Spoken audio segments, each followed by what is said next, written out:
you look at me. Yo, I'm a lazy motherfucker, that's what everyone sees. Ain't it funny how you wanna be the best, but you can't even get up and get dressed? Wasted, face it, you're never gonna make it. Rockstar, you won't get far. And I know you're confused. People tell you you can be anything you wanna be. Wanna go to outer space, superhero in the streets. Wow, damn, what a lie. What a time to be alive. How have I survived? Life's a battlefield, 1974.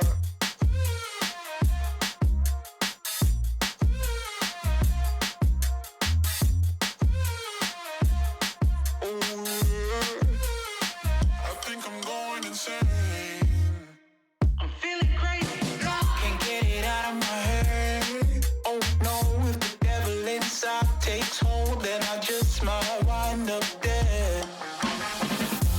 Wasted, face it, you're never gonna be the one. Rockstar, you won't get far, but at least you had fun. People tell you you can be anything you wanna be, a king or a queen, as long as you got a dream. Oh no, it's a lie, they just wanna take your life, try to tell you it's a battlefield.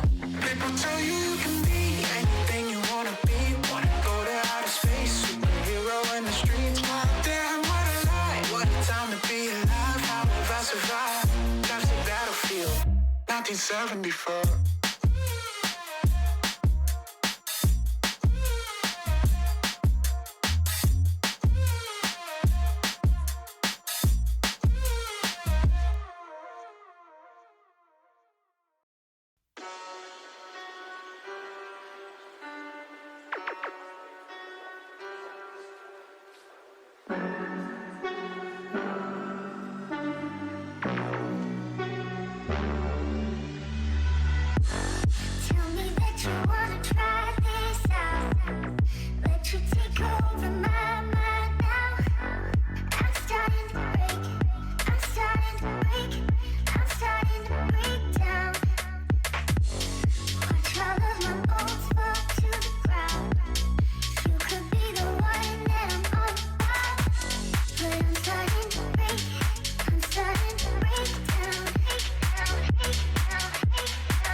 Replaying your words there in my head. When you're not here, I'm stuck in bed. I'm starting to break. I'm starting to break. I'm starting to break down. Watch all of the bullets fall to the ground. You took a shot and I'm yours now. But I'm starting to break. I'm starting to break down. Break down. Break down. Break down.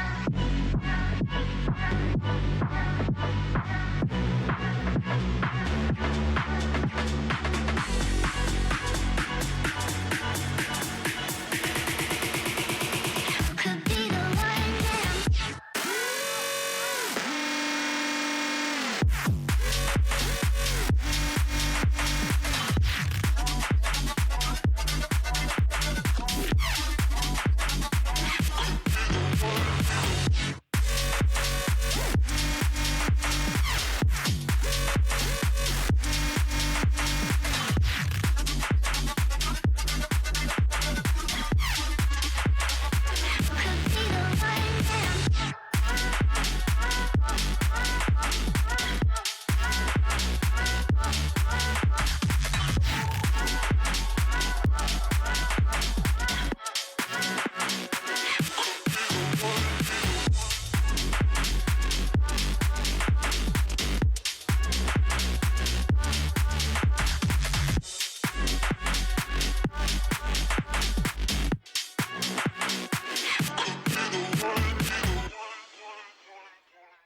Swear I got a brain that wants to see me dead, but I'm too afraid to put the gun to my head. I'ma take the pain and wait for someone to stitch me up.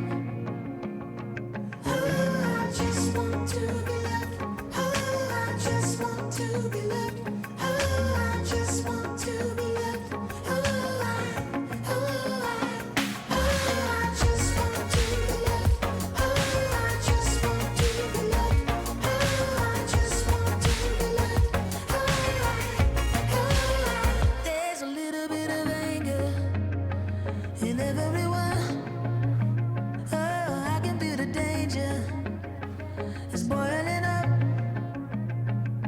All we ever wanted was the world to see. Looking for a way to get our face on the screen. We keep marching along and wait for someone to notice us. Oh, I just want to be loved. Oh, I just want to be loved. Oh, I just want to be loved. Oh, I just want to be loved. Oh, I just want to be loved. Oh, I just want to be loved.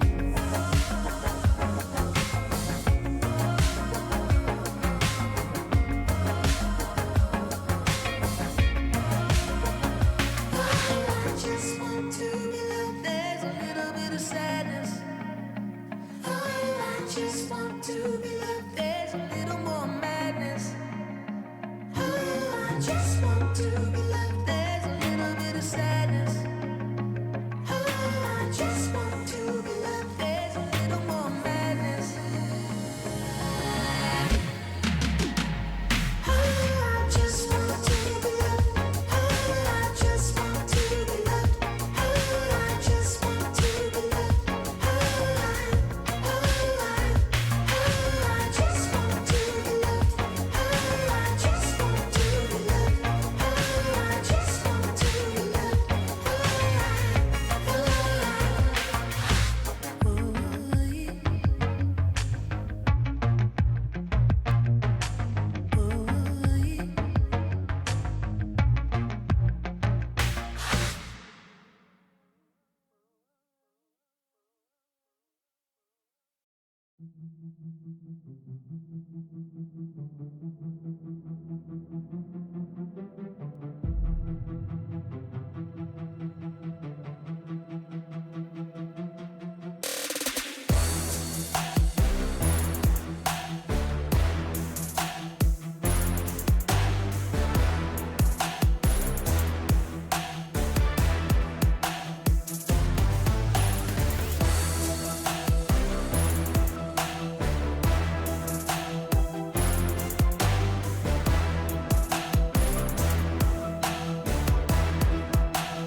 One look and my jaw just dropped. Can't catch my breath. The sand in the hourglass has stopped. You light up my world in ways I can't explain. Your electricity's running through my veins.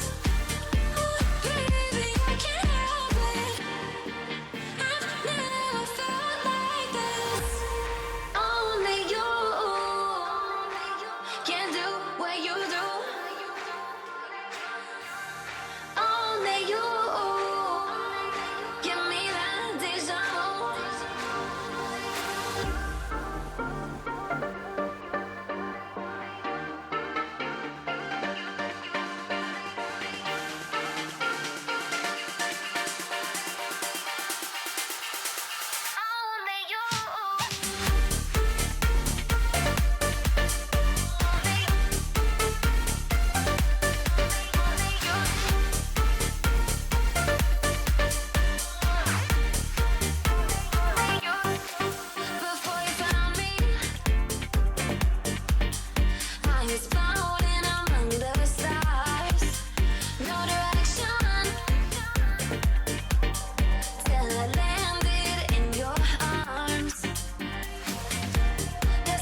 Hello, hello. Oh, you're Welcome not back. ready yet.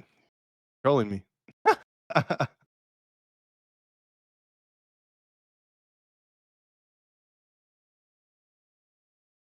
Hey, do you want to do me a favor? Do you want to just stream your screen instead of OBS?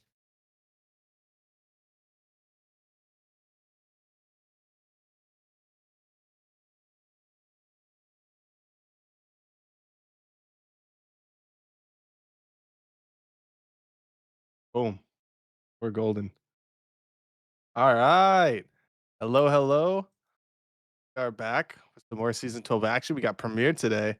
And I'm joined by the one and only Stu. Stewie. How you doing? I don't know. I don't play. I don't know. I don't know how I'm doing. I don't play till 4:30, so I'm gonna be sitting here waiting for a while. I kind of just, I don't know. I kind of just want to play because it's another RLCS day. It's day number 2 of North America's Open qualifiers. I believe there's other qualifiers going on around the world that also have gone on. There's over 3,000 teams playing in RLCS this season. That is absolutely crazy. Across every single major region, there's over 3,000 teams. So I'd say the game's not anywhere close to dead. I don't know about you guys, but that's a lot of players, especially competing for a slot that for slots that are just, I mean, for some they're kind of hoping to get in a spot, but I don't know. The difficulty is definitely raised. But as far as MCS goes, our difficulty this season has, I don't know, as far as a season goes, it's been a pretty good one overall so far. I would say the overarching theme for me is who's gonna win. I have no idea. There's so many different teams you could pick that could win even in Premier. I have no clue. Obviously, Premier's only played 2 series so far, Blasky. They're on a one series a week schedule. Rest of the leagues, I'm looking across Challenger and Rising Star. These guys have 6 games played already. And I'm like, wow, they're already 3/4 of the way to the season, and we're sitting here. We're on our 3rd match, guys. Nice. But I don't know. It's just anybody could win. Anybody could be the front runner. So the front horse that takes the whole thing. And I have no idea, but no, I'm just excited for the season start. I'm excited to get going. Taking a look at our schedule, there's only 2 series at the moment. We think we have a middle one, but it's not fully confirmed yet. For right now, just a 3 and a 4:30. Remember, it's RLCS weekend. Teams want to, move out of slots and play when they can. But this Fargo Omaha series, these guys didn't move. They're more than happy to play on their time, considering, RLCS quals don't start till 6:00. So we've got a good amount of time before then. But Duluth and Minneapolis also didn't move out of theirs. They were the last one, which kind of surprised me because they looked like they wanted to. But this first opening series, Blasky, Omaha 1-1 on the season so far. Their only loss is to Duluth, who we'll see later on. Their other win is a good one, and I was meaning to look at that. It was a 3-1 win over Bemidji, and this team of Wolf, Fluffy, and AV, a player that I was looking at drafting, was somebody that I thought about, but I was on the 50-50 train of like, do I pick him? I'm not sure, but 3 goals a game so far in the season in their 2 series. 24 goals against overall. They have a 3-goal difference, and they've scored 27 goals so far this season. So in 2 series, they've done a pretty good job of finding the back of the net. But yeah, 1-1.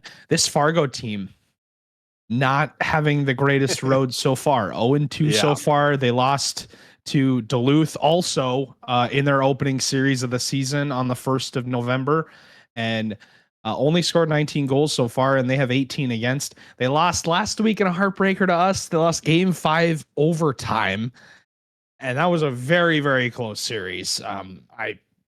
They could have taken it pretty easily, but it was a nail biter, and so they have only, I guess you could say, only been improving so far. But yeah, I'm just excited to see what we get from this Fargo team. 0-2 on the season, but they're not an 0-2 team in my eyes.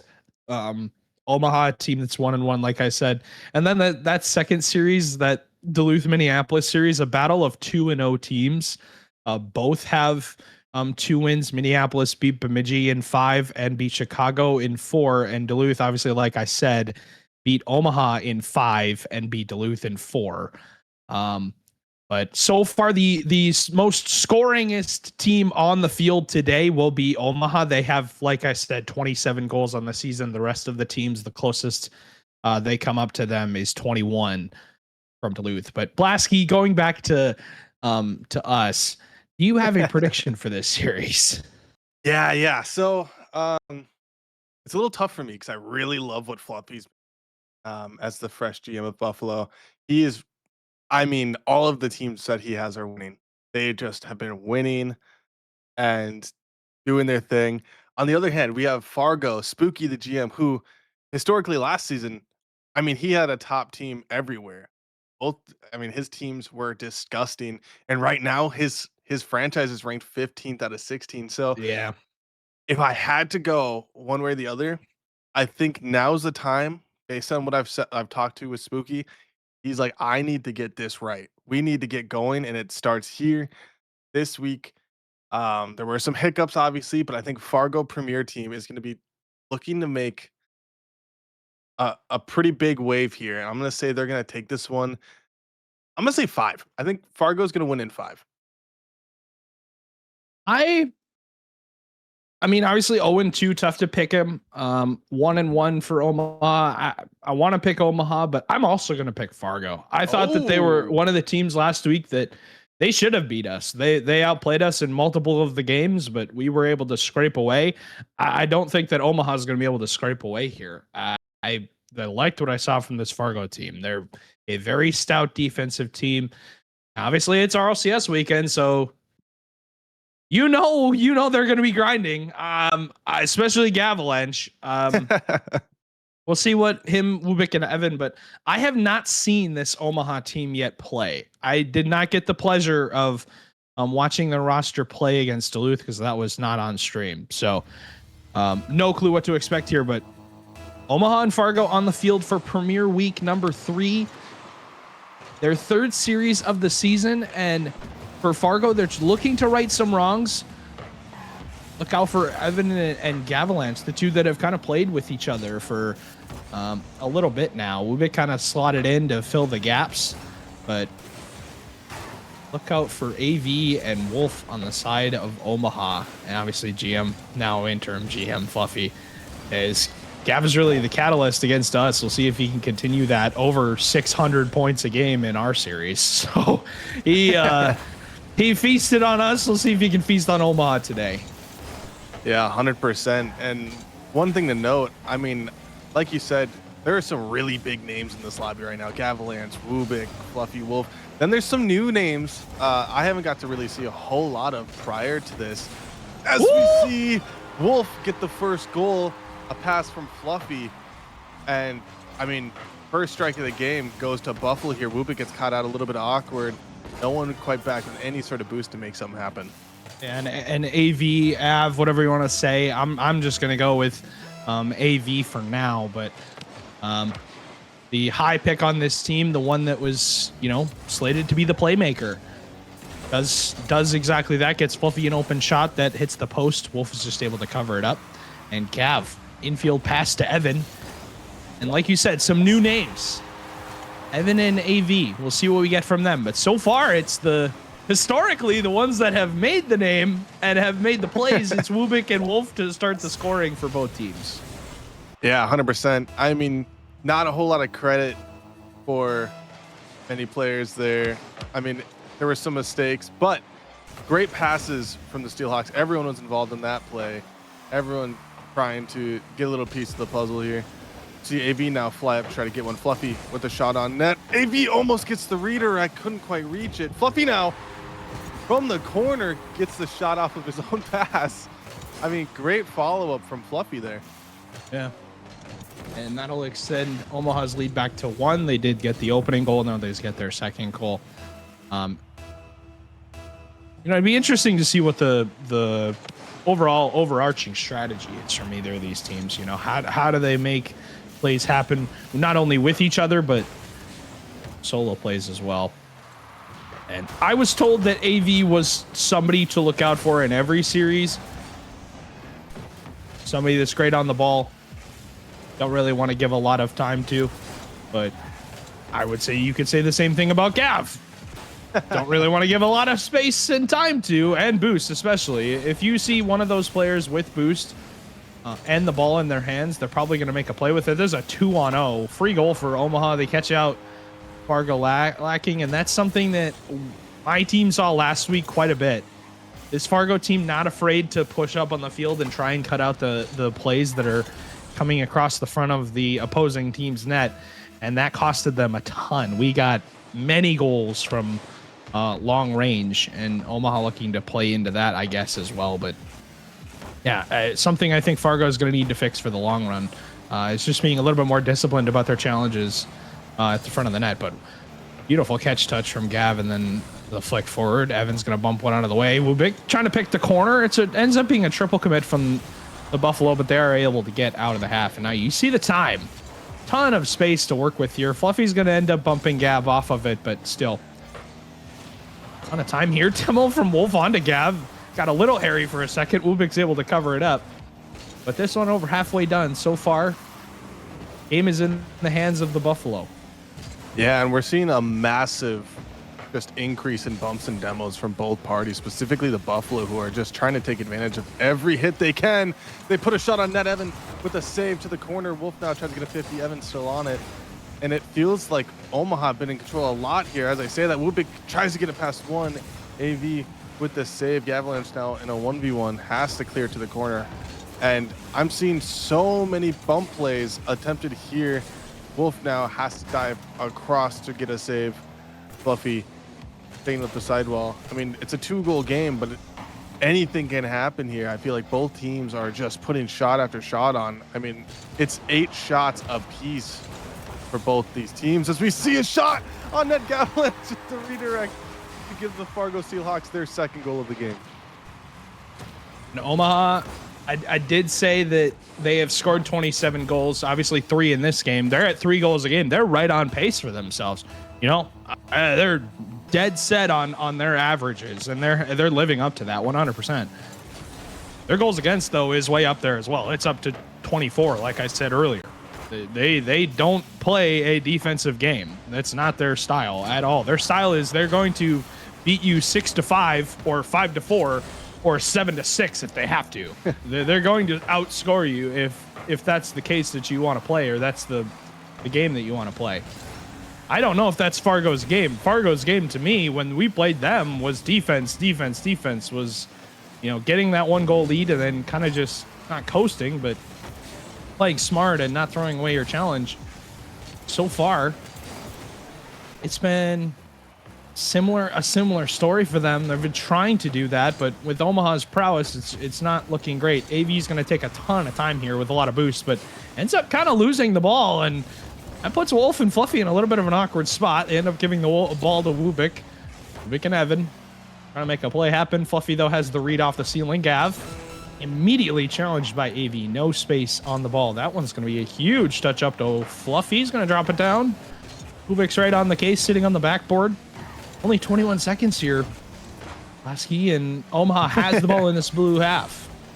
Yeah, Fargo needs to make something happen here if they want to try to stay in this first game, but Buffalo, being the aggressors, holding on to the possession as long as possible. 5 seconds now left on the clock. Fluffy gets it past 1. Avalanche has to make something happen here with no time left. AV dives him. Fluffy already up, passes it back to Gavalanche, who passes up to Evan. Evan with a little bit of a touch to the side. Wolf tries to pre-jump. Gavalanche tries to make a dive at it, but Buffalo end up taking game 1, time expiring. I mean, just a simple lead.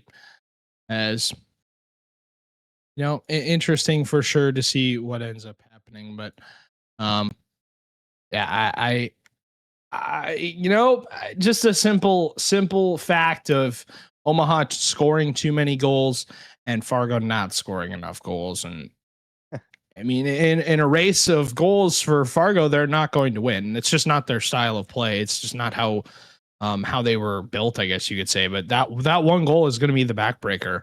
That overcommit that got their third goal, and then Wubik gave them some life there with a minute and a half to go. There's plenty of time, but still just not enough and not hanging on the board here. But going into the second game, if you are Fargo, put all your chips into the defensive basket. Keep your goal should be keeping Omaha off the scoreboard at any cost. That should be your plan, I guess you could say, going forward. Yeah, 100%. And honestly, looking at that last scoreboard, it appears that Fluffy going to watch out. He had participated in every single goal that they scored. So you have to shut him down. Also, looking up at demos, I mean, it felt like Omaha putting Fargo on their back foot a lot, catching them off by just getting some bumps and demos and breaking their rotations. I mean, Steelhawks, trying to get any sort of defense on as they almost immediately get scored on. As I say that, Evan has to get a flip reset off to get it into the Omaha corner. But on the side of the Buffalo, I mean, just keeping it up and not letting the silly goals in. Like, I feel like the Steelhawks scored a couple ones that were non-traditional goals. And I mean, a goal is a goal all the same, but there were just little tiny mistakes that just allowed for pretty much open nets. And now we got Evan trying to kick it across the net. AV with the pre-jump already. I feel like we're seeing that a lot too from the side of the Buffalo. Just a whole lot of pre-jumps. Yeah, it'll be interesting to see how this game kind of ends off here. After the beginning opening minute, nobody scores. I guess you could say that's good for Fargo. Wolf's going to crash down on the sidewall. AV towards the midfield. Fluffy's there. He just clangs the outside of the post. I think there was a little bit too much pace on the pass and not enough space to work with on the net. Maybe if the net's a little, 6 feet wider, then we do see a goal, but since it's not, ends up not being a goal. Wolf with plenty of time here. Going to give it right back to Gav, though. Luckily, Wolf kind of bailed out that the fact that Gav has no boost. Evan towards the midfield. Evan was huge last week and continues to be huge throughout this season. Somebody that you can't underestimate on the ball for sure. Can make plays happen with boost in his hands. But we'll see if this Fargo defense can live up to an Omaha attack that so far nobody has been able to stop this season. They, like I said, have not struggled to score goals, and you're seeing it here. This is another 2-0 open net. Yeah, and Fluffy getting credit with the goal, but I mean, it came off of the back of AV, just getting it past one, popping it over the other, and Fluffy just gets an open net. It was going in regardless. Fluffy said, I got to make sure I keep that 100% goal participation going in the game too. Gets a piece of it. And yeah, Omaha are going to just love that one goal lead immediately. Gav tries to pass it off, maybe. I think to Wubik might have been the vision there, but Wubik caught a little too far back. Probably saw something we didn't. And Wolf now trying to put it mid-Evan with the clear, but no one quite on the follow-up from the side of Fargo. AV now trying to make anything happen. Fluffy with the 50. Gav is there, but with no boost. Evan gets it past. AV already up. I mean, absolutely dangerous. And AV is just relying solely on just solo ability, because that was the last man back, just almost pre-jumping that and making sure it didn't get past him. And like, that is just the way that Omaha keep up their offense, is they just commit to keep it on their side no matter the cost. And I gotta respect it, because they live and die by it. Fluffy, one more touch, looking for a reset into the corner. EV will just end up leaving that. It's gonna 50 awkwardly here for Wolf. He's able to deal with it though. Beautiful double touch and a huge challenge from AV. Can he stay with this? Gav's up and has the backboard read and the clear. Fluffy though right back down Main Street looking for something. Evan around one, around AV as well. That'll tie the game. Evan needs a demo, but is able to get the tying goal here as a interesting commit from Wolf. I don't know if I agree with that. AV following a little bit too close, and not what you need if you're Omaha, giving life to the Fargo team that you basically just outscored in the first game. Now this second game, much closer. We'll see what ends up happening for this Fargo team if they're able to get going here. Evan, one more touch, gonna pinch down Luckily, though, Fluffy was close enough to the ball Blasky, able to pinch that one to the side. Yeah, and that was looking scary. I mean, there's a lot of opportunity there as Gavalanche has to make a save. Fluffy now with the pop out. AV, I think, squishing from the opposing net to try to make something happen. AV now up, gets a flip reset around one. Evan misses. Fluffy almost gets a shot off. Fargo have to double commit to get the save. Evan now the diving clear. I mean, there's so many opportunities here. Steelhawks only have 2 shots on the board to Buffalo's 6, and yet it just feels like you can't get past the Steelhawks right now. They're doing everything they can to get saves. I mean, they have 4 of them on the board already. As we see now, they get an opportunity to counterattack. Oh my goodness. And a crazy diving save from Wolf. Gav's going to turn on this. Not a ton of boost. Going to pop out mid. AV comes in for a bump. Lubik's able to rush back, though, and help out his team. AV on the read. Evan comes flying in out of nowhere and takes the mid boost and has the ball, but just skies it to the ceiling. And I think he had a little bit more time than he thought. Was expecting a Buffalo player to be crashing down. Gav fakes out one. Ev to the backboard. We blocked by AV. Wolf has the turnaround into the corner. It's going to bounce out mid. AV reads it wide. Gav going to sky it way back to Ubik. Ubik's looking for some boost. Only got 10. Can't get much going. Fluffy to the midfield for Wolf. It's shut down by Ev. 5 seconds. This one's going to stay up. Fluffy trying to do something, but ends up killing all the momentum on the ball. Is able to land on it. Gav around one. Still has possession, but just slides off the end of his car. We go to overtime in a different situation. As Oma's not going to score 3 goals. They're only going to score 2 in this game if they're going to win it. As Ubik with just a pre-jump. AV around 1. AV around almost 2.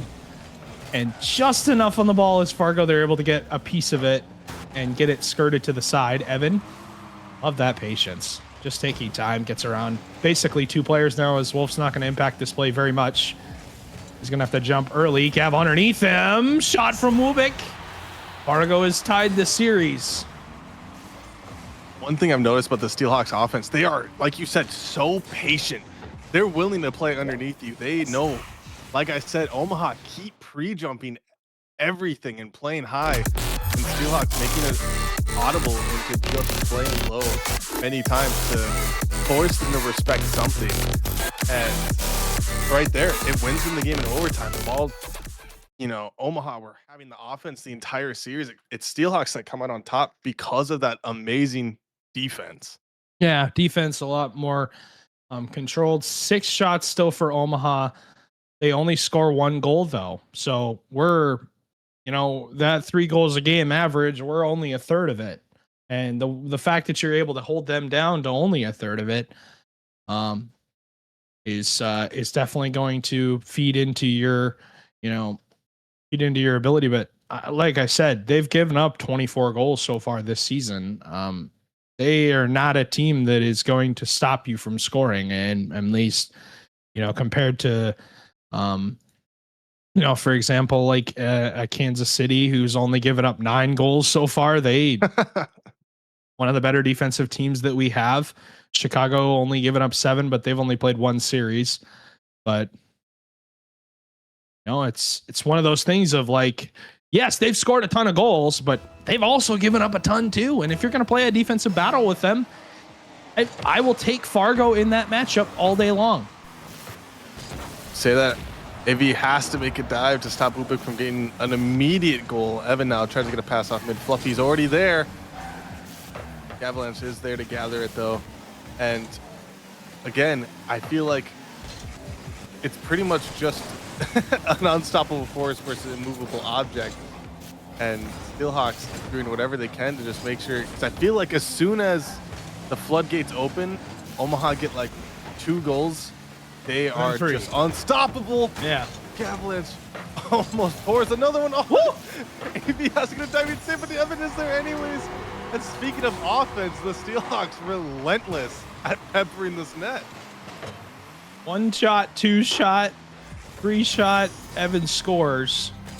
And I mean, I won't say, I will say their defense is super good, but I won't say their offense is bad. It's pretty darn good. Obviously we saw 3 consistent shots that made its way onto the net. But I mean, like you said, going back to your point with Omaha, once they get one, it feels like the floodgates do open, and they get two, and then three, and then all of a sudden you're down 4-1 or 4-0, and you're trying to claw back out of basically a giant hole that will sit for the rest of the game. But this is different territory for them.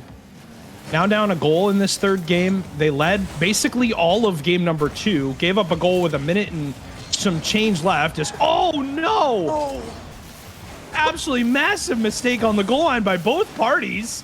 It may not end up mattering. Fluffy crashes down on the boards. Brock to the backboard. Isn't able to get something here. Wubik's trying to bump the last defender. It is AV, but AV sniffs that out. Able to challenge it right away. Gav's able to cut it out. And we'll pop mid for Wubik on round 1, but is bumped to the ceiling. We'll try to catch. And then gonna crash down. Ends up kind of getting a shot, but it doesn't really turn into a shot. It's gonna go wide. Wolf will take his time here. 3 minutes to go in this game. And they're trying to get, physical, trying to get some space open, get the Fargo defenders off the board. And one thing that you can't discredit either is last week when I played Fargo, the later in the series we got, the more physical they got. So don't expect them to not play any physical game at all. But this is a huge play from Wolf. Gets the beat. Evan's just so awkward. Has to force a 50. Fluffy's just able to beat him off of the loose ball. And that's a huge goal for Omaha to get their momentum right back. Yeah, 100%. I mean, Omaha made a crazy play there just to get a good 50 and keep it mid, knowing there's no one back. They all just challenged us. It's just Evan. Evan put on an island. And Omaha ended up scoring, but I would say that Evan gets his get back. And off the pass from Gavilanche, Fluffy caught out, I think, a pre-jump from, I don't know if it was Wolf or AV, but Fluffy got caught out just a little too close, and Evan takes advantage. I think Fluffy was expecting a touch that wasn't, with as much pace or maybe with as much height. Thought the ball might have dropped there on the play. Gav around basically 2 defenders. Now AV, though, the most difficult defender probably on the field for Omaha to get the ball around, and my point proven. Last defender makes a play happen. AV looking for a bump, maybe a touch around Evan. Maybe you would have liked to see a bump there. The decision making may be a little bit different, and Omaha might score off of it as Fluffy trying to get around Wubik. Huge flip though, and a huge save. Wubik up to the sky. It's around AV. Wolf has it covered though. It's going to go straight up to the ceiling. Wolfie going to give that ball right back to Evan. AV though collects, bumped by Evan, and Wubik has the read. It's basically a double commit, but it's a goal as a result of it. I mean, the Steelhawks. It's just, oh boy, it's just brain rot double jump. That's what it is. The Steelhawks, I feel like they're also like, I mean, earlier we saw a double demo just to buy Gavilanche some time, and right there they score off of a super interesting bump, but a bump nonetheless that gets them net. Fluffy can't quite get the redirect. Almost gets just a 1-goal lead. Wolf now 1v1 versus Evan, doesn't have the boost for it though. Wubik with a nice back pass to Gavilanche. Gavilanche takes up the corner, tries to get it past one. Can he do it? No. Fluffy with the nice stop, but Wubik is there for the follow-up. Wolf gets a 50. Evan now trying to get a pass off to mid, but Wolf is there to cut it off. And it feels like, in terms of just time of possession, the Steelhawks are just in full control right now as I say that it's an open net. And Wolf stealing a goal. I mean, I understand you don't know how much time it'll take for Gavilanche to get back there. Didn't want to have to take a time to look around. Just insurance. And the Buffalo lowered to just a 1-goal game.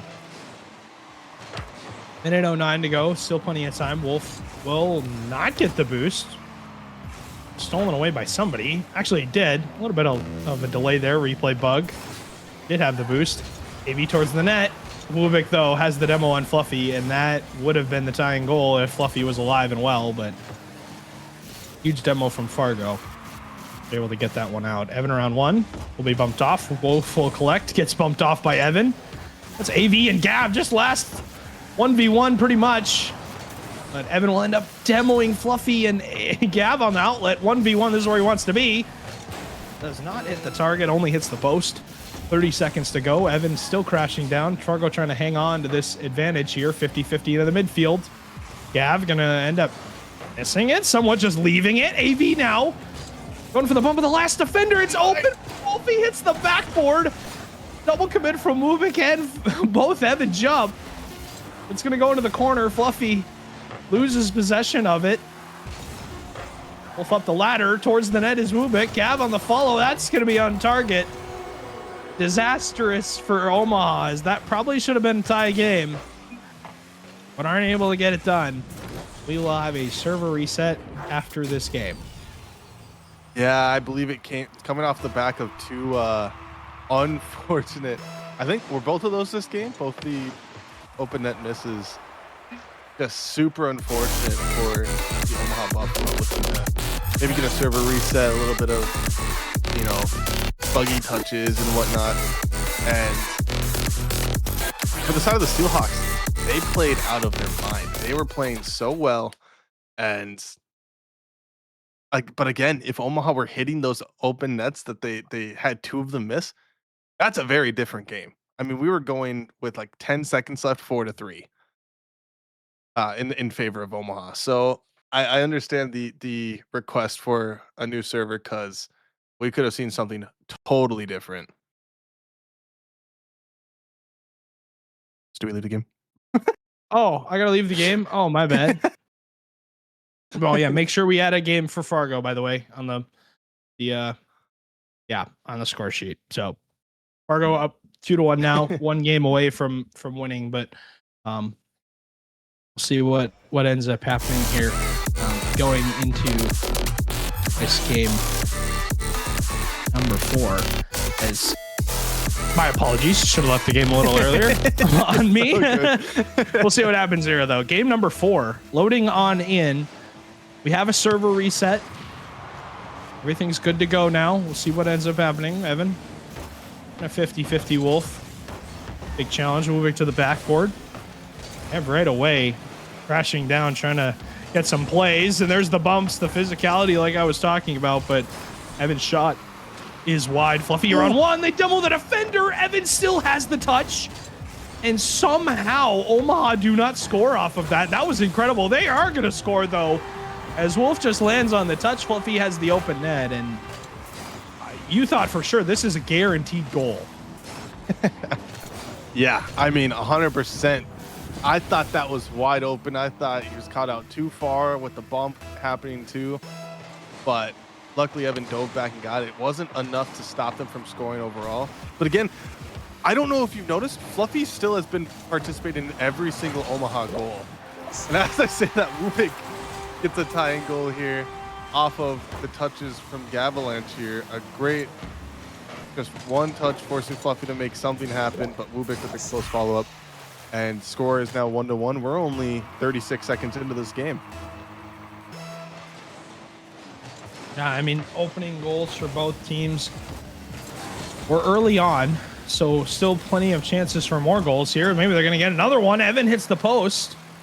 Wolf around the last defender, trying to bump Wubik out of the way. Does end up doing that, but Gav's all the way back, collecting boost, and has a challenge here. Gets around 1, tries to get around 2.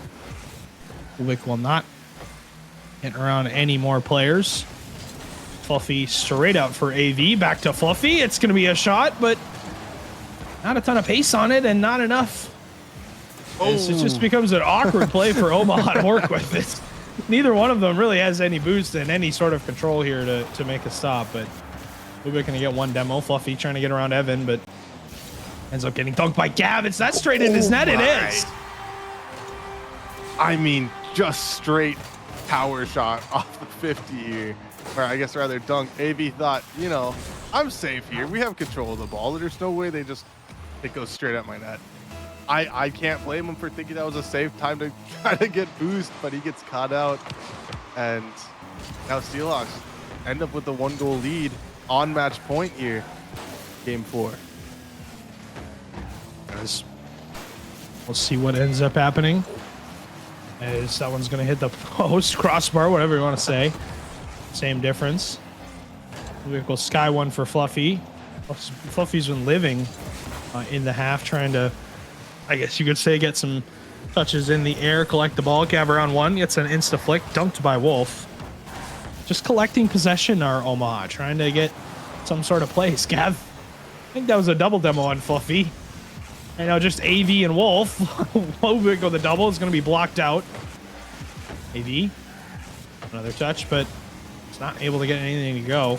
And Gav's just going to waste some time here, kill some clock, get some possession for his team. As Evan will get a free shot. It's going to be a double commit for Omaha, but they're able to save it. AV, kind of waiting for AV to show up in this series in a big way. So far, has just made some plays to make his teammates better and get some goals for them, but hasn't done a ton of scoring. See if that changes here. A little bit of an awkward read, is able to make it into the corner and is going to have to follow up on the 50. Evan, though, reads it like a book. It's one more challenge, and Fargo just all over this midfield line. All three not of them in giving the Omaha, corner. yeah. Only Evan last back. 8's a 50. It's going to bounce. It doesn't get enough of a hop. And is not able to get around. How in the world is that a goal? Just sneaks it around all three defenders. Yeah, that was just pure awkwardness for like the past 30 seconds. I think from both rosters. I mean, I'm not sure how that snuck in. I'm not sure even what just happened. Everyone and their grandma was in the Omaha corner 20 seconds prior to that, and they were all on the Fargo goal line. So many things happening. Everyone just excited to hit the ball. It's game day. They want to make a play. And now the series is tied, or the game is tied 2-2, with Buffalo trying to tie up the series and take it to game 5. We see Fluffy trying to put a shot on net. It just goes off. Evan with the awkward touch. Is that it? Ooh. Has to put it corner. And I mean, my goodness, it's like all fundamentals just went out the door for a full minute. He doesn't get the greatest touch in the corner. AV, though, 100 boost, going to crash. Wolf's there, lining up the double. As the read hits the backboard, AV's not able to get the read. Oh, double coming from Omaha. I don't like that touch from AV, because Fluffy flying in with all of his boost, burns it all, has to rotate back. Luckily, though, Wolf gets a bump on the player on the ball, so far non-threatening for a second here, as it's just going to go to that Omaha corner. Tied at 2 with 50 and some change, as Av's going to collect the ball, gets around 2 defenders. Wolf, the last back, just apes the challenge. And you see AV trying to get some bumps. Wolf towards the infield, trying to just stuff it near post. Isn't able to get anything done. As that one's going to go over Wolf's head, leaves it for AV. Now some time, some space on the ball, but Wubik's right there on the challenge to get the ball out of his hands. Does get around another defender. Gav doesn't have a ton of boost here, has to collect, and is able to eat a 50 into that corner. Big play from Fargo's #1 player, as AV towards the net just fires and picks the corner with 19 seconds. Yeah, we were talking about trying to get him a big play, something monumental in this series, and there it is. Potentially game sealing, game 5 ensuring goal there. 19 seconds, Omaha now up by 1 goal. And now we see a kickoff. Evan with the follow-up, kicks it to the corner. Wolf caught out a little awkward. Evan with the bump, but AV with the diving save again. We asked him to show up, and here he is making a play happen, so they stay in this series. And now trying to possess the ball into the corner, pops it up. Fluffy tries to pop. AV is there. Can he get another touch? No, fakes it. Gavalanche with the 50. Wubik with an attempt, pops it up over 1. Wolf is there and spikes it in Omaha. Take this, the champion field. Oh my goodness. And it just won't go away. And it just seems like they had an answer in that 4th game, and I guess you could say they did, because Fargo puts up 10 shots, Buffalo put up 9, Omaha outscores them by 1 goal, and I guess you could say the chances were not there for Fargo, but now still some issues with giving up goals, and that last chance from AV, too free of an opportunity, too clean of a chance to, have a shot or have a play being made. And I don't know. It's one of those things of if you did something different, maybe that isn't a clean shot from AV, but it ends up being what it is. And we go to game 5. 100%. We got the kickoff here. It goes into the corner. Avalanche now with the dive from Wolf. Gets a 50 around one. Rubik still up with the ball. AB with another 50. Avalanche now. Fargo, I think if they want to win this series, they have to take it back to the fundamentals like we were talking about. Omaha, almost agents of chaos. They were losing pretty handedly prior, but as soon as things just fell apart for both rosters, Omaha were able to take advantage. But as I say that, Steelhawks now relentless in the offense, already 2 shots in 30 seconds, and get the first goal of game 5. And you know, what changes do we see made from this Fargo team? Well, you score first, and you now have the lead. You're in your prime opportunity to win this series. You had the exact same thing last week, and they squandered the lead away and did not get the win. This has got to be different. Savvy gets that stop and is able to clear that shot out. Gav shut down again by Fluffy, keeping Omaha's hopes alive. We'll see what ends up happening. An absolutely beautiful play so far being made by both teams in this series. I mean, you know, you've got passing plays, you've got, you know, bumps, demos, great shots from the midfield, opening chances for both rosters. And so far, just the one goal hanging on the board for Ubik and company right away. And we'll see what ends up happening with this team.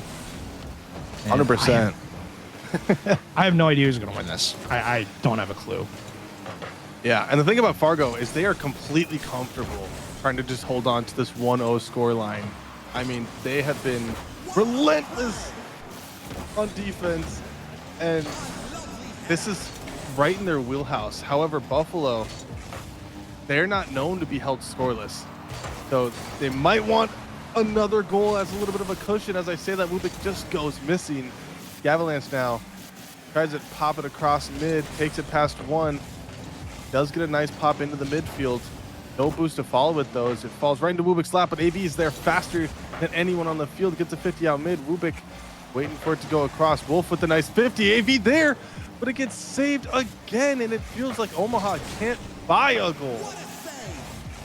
I mean, we are well into this game 5. We're over halfway done. And Omaha just can't get one to go in. Good fake from Wolf around one. Gets around Ubik, open net. AV's there to clean it up, and that's the play that needed to be made. Just outsmart the defense.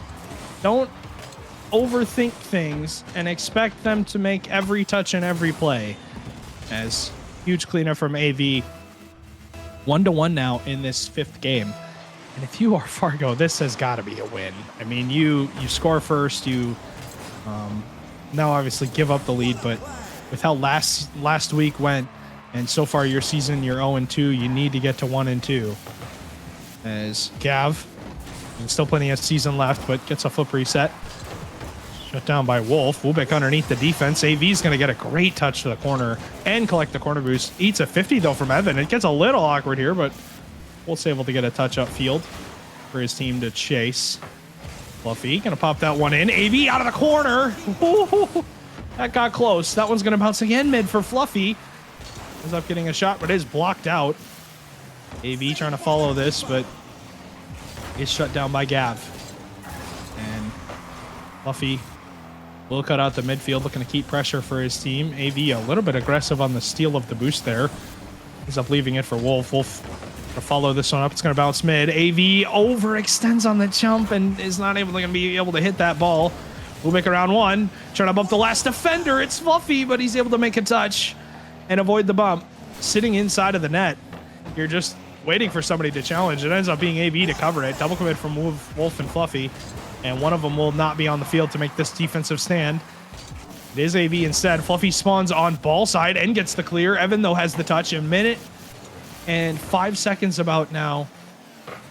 And one of these two teams is going to score this second goal and possibly win this game number 5. Oh my goodness, as it just skates by Fargo's goal line. Rubik now with the 50.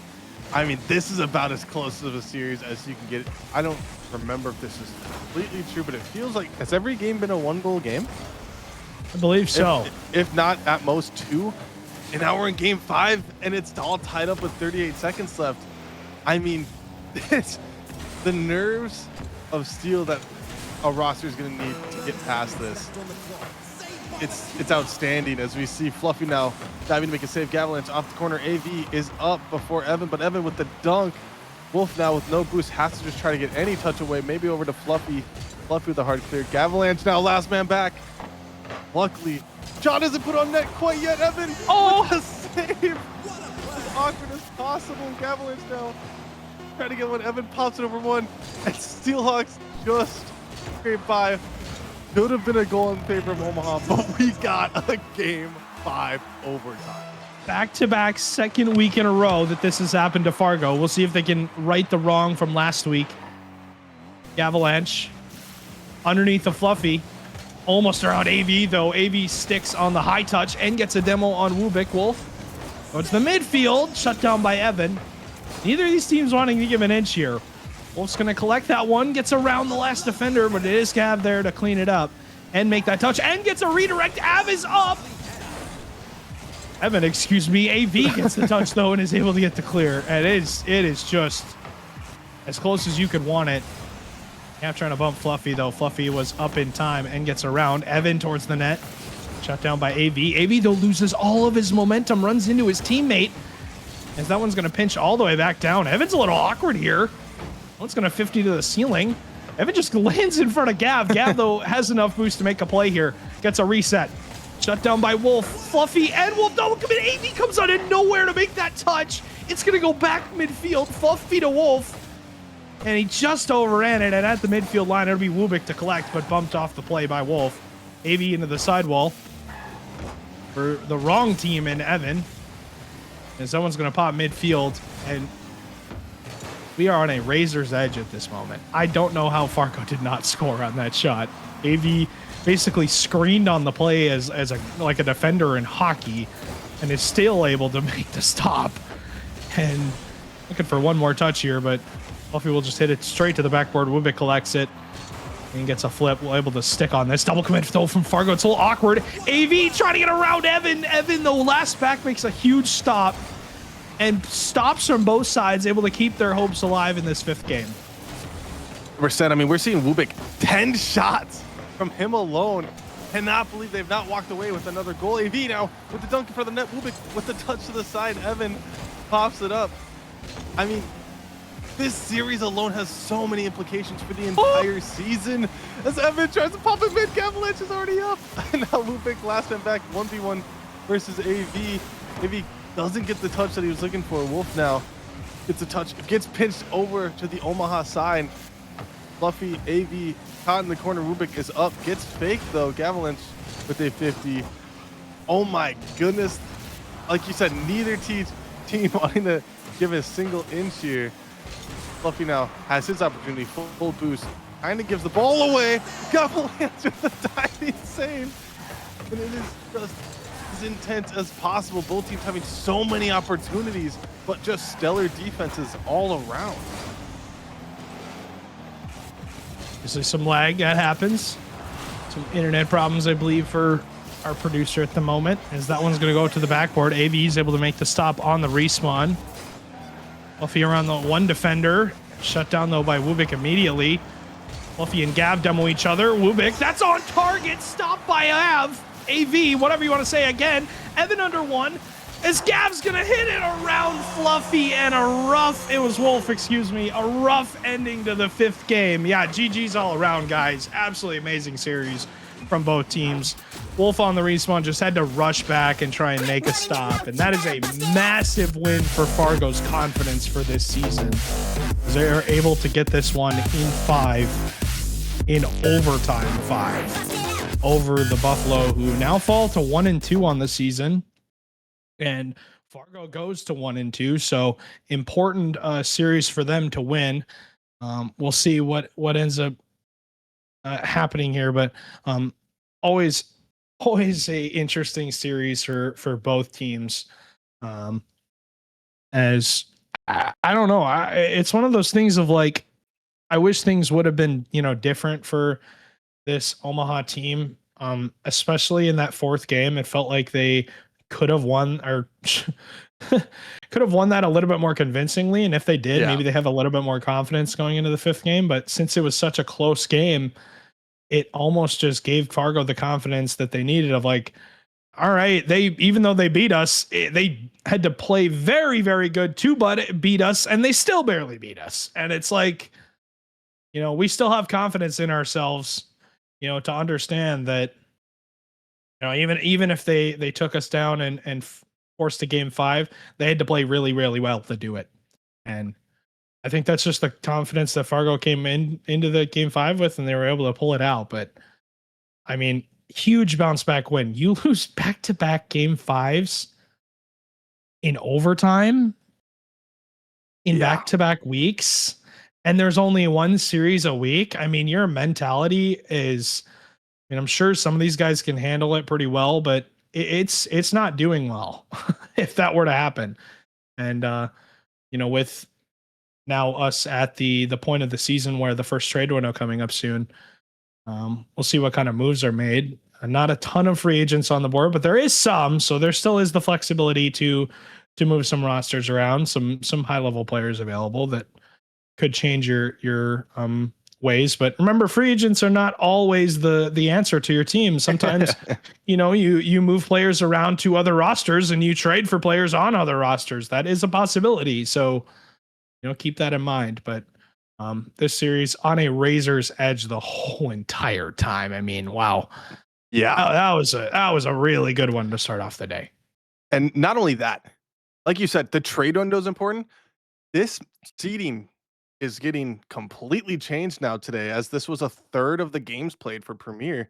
I mean, Fargo getting their first win. Like I said, I was not being dramatic when I said it's season defining. This is some momentum to go into the major. It changes your seeding depending on how the major goes. As major's a pretty large chunk of points. That's going to affect what happens at the trade window. And again, it all came down to this last series before the major that changes all of that. And so for both of these rosters, they're putting a little bit less of a comfortable spot than they felt like they should have been to start the season. And Fargo getting the win here bumps them up the seeding a little bit more, maybe makes them feel a little bit better about how the major is going to go. And again, can be the domino that they need to fall their way to right the ship. On the side of Omaha, can't let your head down. I mean, Fargo have been playing out of their mind. They just haven't gotten a win yet. So seeding meant nothing there. You can't ever look down on an opponent before a series. And they're a really crazy team. There's a reason why Avalanche was drafted where he was drafted. And both these teams tying up their win losses going into the major going to have major implications. Good news, though, for both teams is there's 4 undefeated teams so far that are 2-0. At the end of the day, there'll only be 2. All 4 of those individual undefeated teams play each other. So we will only have 2 rosters that stand at 3-0, and there'll be 2 rosters that move to 2-1. So some losses still to be had for many rosters, but we'll see what ends up happening here going into this first major. Format's decided, the points are decided, and some good opportunities for both teams to score some points into this major. And it is technically a FIFI style or a round robin group stage, whatever you want to call it. But some great opportunities for both rosters to get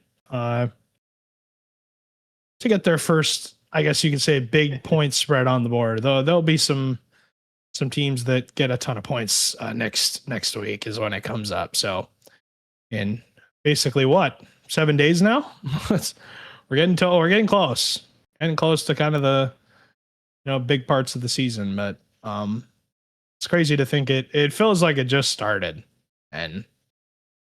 or we've already played 3 series so far. It's absolutely incredible. 3 weeks almost down pretty much. But just our first series went to game 5. Our second series maybe would have been Bemidji and Burnsville, but I don't believe it's going to happen. I believe they already played. They played. Burnsville ended up winning it 3-0. Oh, really? So Yeah, shout out to so Burnsville for winning that series. Congrats to those guys. But so yeah, next yeah. series, Duluth and Minneapolis in a half an hour. Apologies for the long delay. Go get some popcorn, you know. Go to the gym, do a workout, come back, watch some MCS, do what you want to do. RLCS starts at 6 Central. Day number 2, like I said, for North American qualifying teams and for many teams across the globe. I believe Europe is going through day 2 right now. They started early, a little earlier. Some teams getting upset, so check Twitter, I guess you could say, for some info on that. But if you're a Ninjas in Pajamas fan, they were upset today by another EU team and now have to fight through the lower bracket of their qualifier. But yeah, Duluth and Minneapolis, one of the matches that I was talking about where both teams are undefeated, 2-0 on the season. I guess is still undefeated. They haven't lost. And yeah, 4:30. And yeah, Blasky, appreciate you joining me for this first series. And appreciate the cast as always. Shig on our back production, doing a wonderful job, keeping us sounding good, looking good on screen. And yeah, should be fun. I got a series to play in about 30 minutes. I need to start warming up for it. And I play, unfortunately, right at that Duluth Minneapolis series, but I'll have the stream open. I'll be ready to watch to see how things go for these two teams. But yeah, we're gonna throw it to a bit of an extended break, and you guys get to watch Omaha and Fargo highlights for 30 minutes. So have fun. Don't go anywhere. There will be another series. I promise. They're gonna play. Essentially as a warm up for RLCS, but don't go anywhere. We'll be back in a little bit, in about 20-ish minutes to set up the 4:30 series with Duluth and Minneapolis. Enjoy your extended break.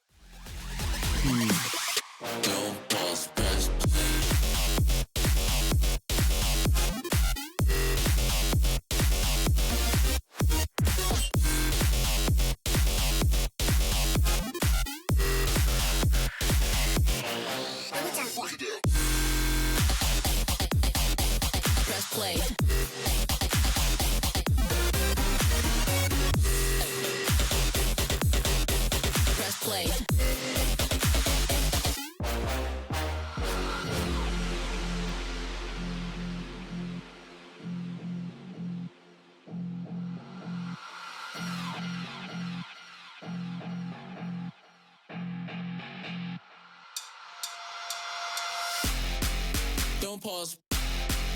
Press play. Don't pause. Press play. Don't pause. Press play. Don't pause. Don't pause. Press play. Press play. Press play. Press play. Press play. Press play. Press play. Press play. Press play.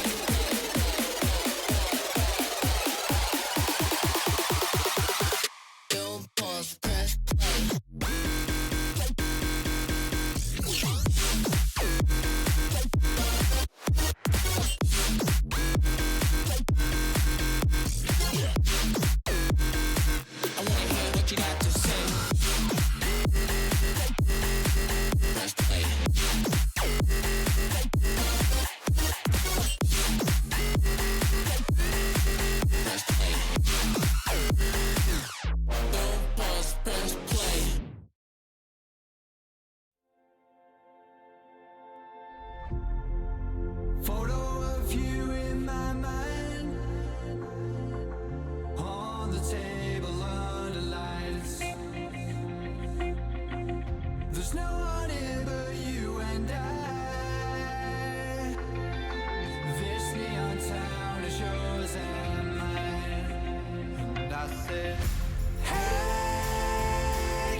There's no one here but you and I.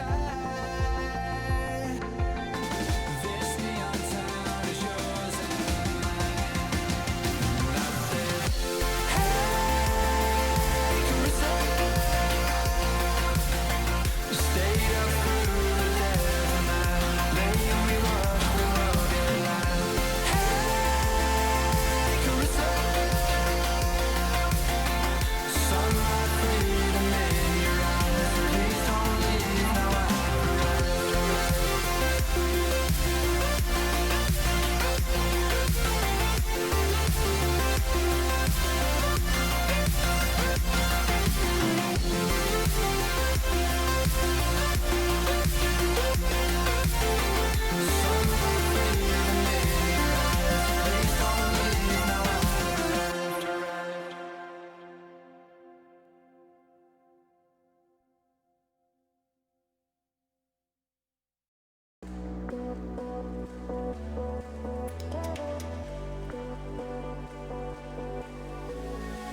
I've had 1,000 dreams of you, like scenes I do like.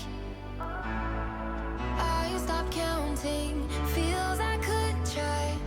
I should try. Hold my breath, I won't make you wait. You're mine for the taking. My eyes on your shape. You're mine for the taking. Take me where your monsters hide. They don't dance in the daylight. Look down, you've got me so high. I think it's safe to say I'm scared.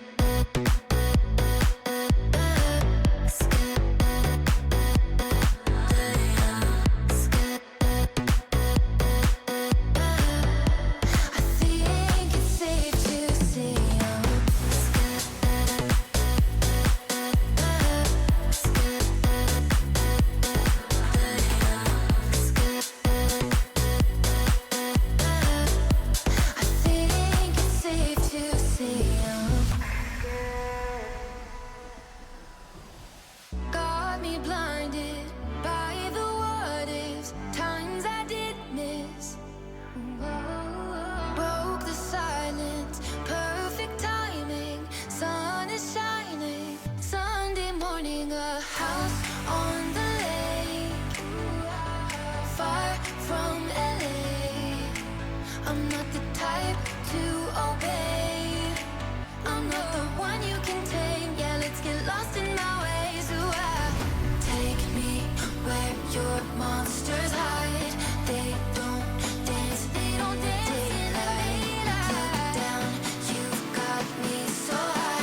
Lay it on me, babe.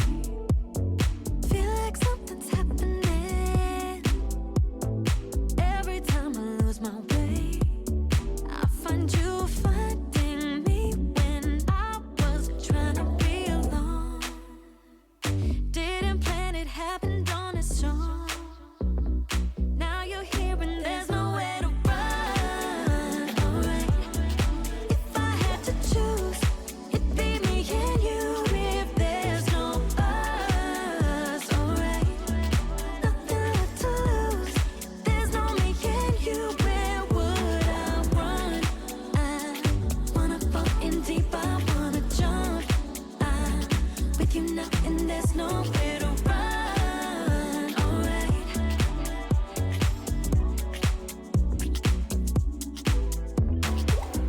Dropping the pin, pull up in 5 minutes.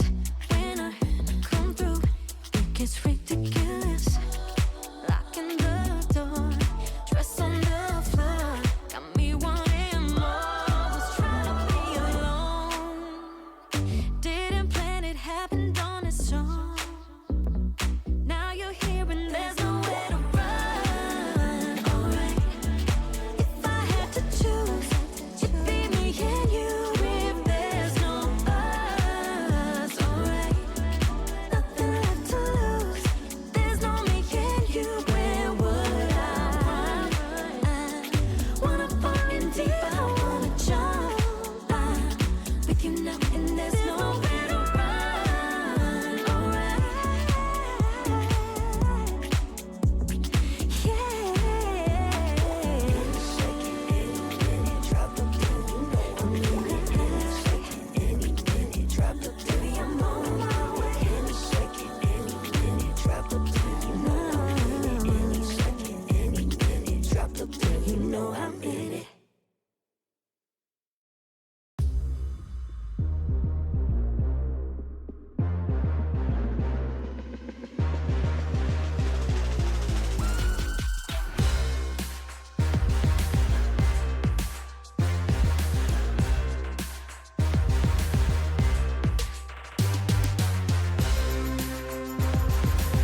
'cause we're children of the sun.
Running round like dollars in the wind, bending over backwards just to let you in. I told you that one day ain't never enough. You tell me I hate you, I still call you up. If we don't got trust, we can never have love. I was putting in the hours, I was. But you were calling me a liar, liar, liar, liar, liar. Yeah, I've been putting in the hours, I was.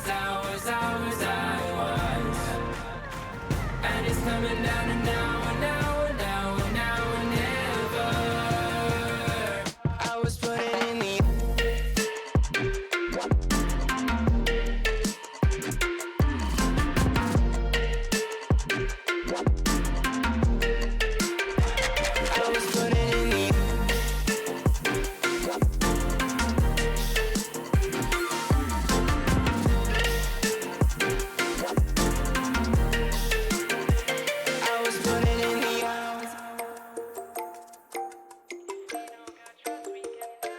I'm sick of fighting the things that you said. I don't wanna burn all our bridges ahead.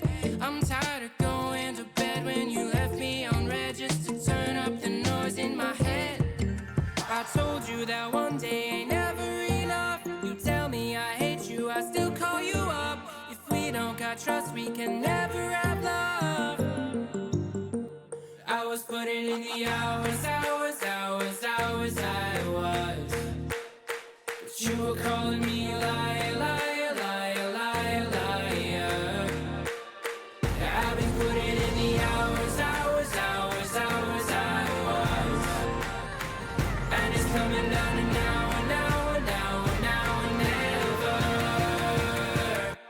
was putting in the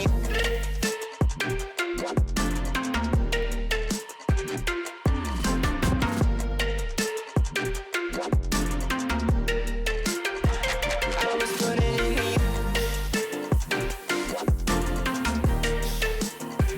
I was putting in the I was putting in the hours, I was. But you were calling me a liar, liar, liar, liar, liar. Yeah, I've been putting in the hours, I was. And it's coming down to now and now and now and now and never. I was putting in the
Hello, and welcome back to some season 12 premiere gameplay.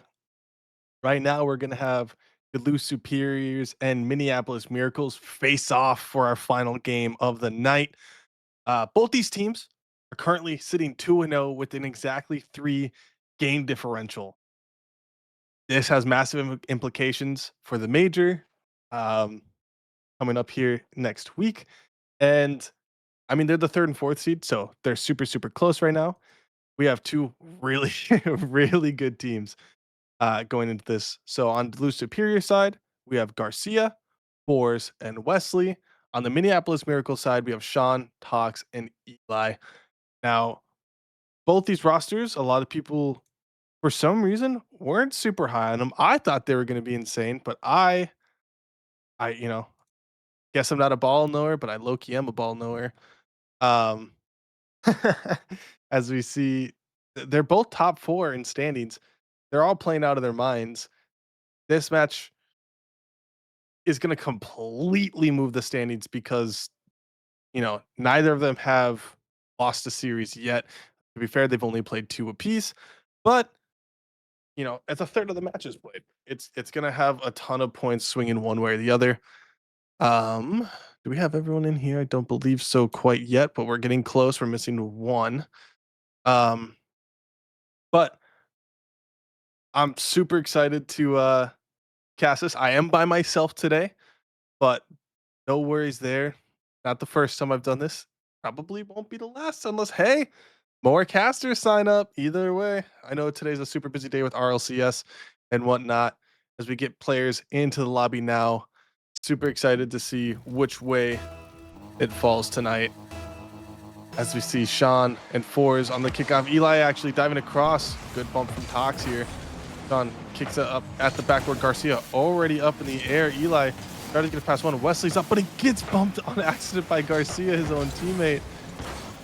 Eventually had an immediate goal to start on the side of Duluth. Sean, though, with a great clear. Fours, only one back. Does get it around one. Eli with a nice follow-up. Tries to put a shot on net. Sean with the redirect. But Wesley with a great save.